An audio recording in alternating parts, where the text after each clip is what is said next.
Dieu. Parce qu'il commence à avoir 10 000 $, il oublie Dieu. Parce qu'il a une voiture, il oublie Dieu. Parce qu'il commence à voyager, il oublie Dieu. Parce qu'il a 100 000 $, il oublie Dieu. Parce qu'il a 500 000 €, il oublie Dieu. Parce qu'il est devenu patron, il oublie Dieu. Il commence à piétiner ses frères, ses soeurs qui sont engagés dans son entreprise.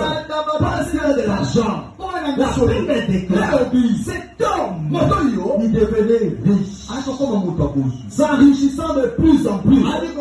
Mais il continue à être prophète de l'Éternel. Il continue à être l'adorateur de Dieu en esprit et en vérité.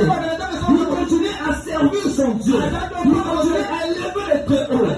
Mais comment se fait-il que toi, quand tu as de l'argent, quand tu commences à voyager, quand tu as des voitures, tu oublies Dieu. Tu oublies l'église. Tu deviens vantard. Tu deviens orgueilleux. Tu deviens impudique. Tu deviens prostitué.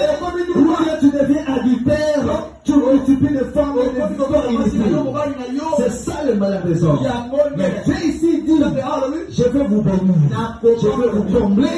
Je vais vous rassasier. Quand vous allez manger, vous allez vous rassasier. Vous bénirez l'Éternel. La volonté de Dieu, c'est quand tu es béni, quand tu as beaucoup, quand tu es comblé, c'est ta vie d'adoration, c'est ta vie de louanger.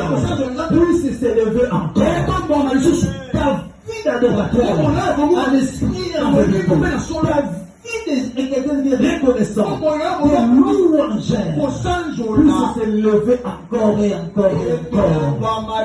Que tu trouves dans ta bénédiction les occasions de dire à Dieu, gloire à toi.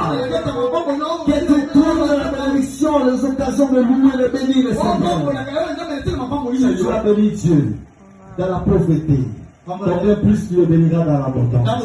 Si tu as loué Dieu dans la pauvreté, combien plus tu le loueras dans l'abondance.